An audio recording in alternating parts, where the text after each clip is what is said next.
اس سبق میں ہم یہ سمجھیں گے کہ متحرک اور ساکن سے مل کر جو فاعل، فعول، فعل وغیرہ بنتے ہیں وہ کیا ہوتے ہیں.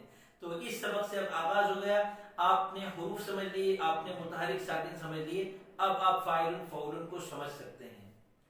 إنا جعلناه قرآنا عربيا لعلكم تعقلون. بسم اللہ الرحمن الرحیم. السلام علیکم ورحمۃ اللہ وبرکاتہ. میں محمد اسامہ سرسری. یہ جو شاعری کے لیے شعراء فاعل فعول وغیرہ کی دھمکیاں ہم کو دیتے رہتے ہیں، اس کو اب آپ سمجھنے کے بالکل قریب ہیں. آپ کو حرف سمجھ میں آ گیا اور متحرک ساکن سمجھ میں آ گئے. اب یہ سمجھیں کہ اگر کسی حرف پر زبر، زیر یا پیش ہو، اس کو ہم متحرک کہتے ہیں.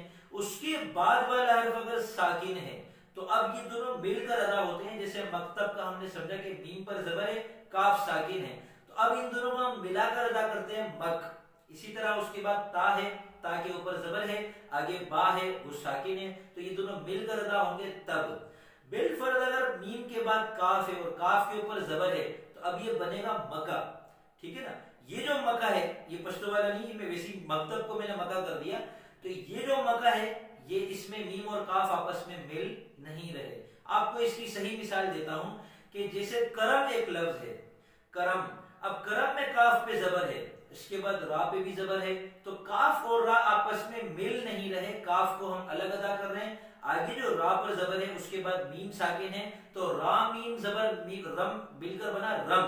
یہ دونوں مل کر ایک سیٹ بن کے ادا ہو رہے ہیں.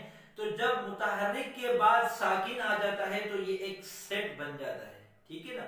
آپ کو اس سبق میں صرف یہ سیٹ سمجھنا ہے. ایسے کئی سارے سیٹ نیچے بنا کے دکھائیں، چاہے تو بڑے لفظ کے اندر سے نکال کر دکھا دیں.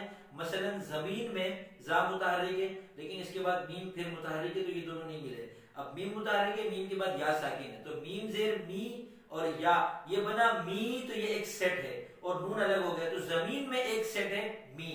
ایسے ہی آپ کو اور الفاظ کے بتانے، جیسے دل ایک پورا سیٹ ہے، سر پورا ایک سیٹ ہے. تو جو بھی دو حرف والا لفظ ہوگا وہ تو ایک سیٹ ہوگا، لیکن جو تین حروف والا لفظ ہے، جو چار حروف والے لفظ ہیں، ان کے اندر سے سیٹ آپ کو نیچے نکال کر مجھے کمنٹ میں دکھانے ہیں.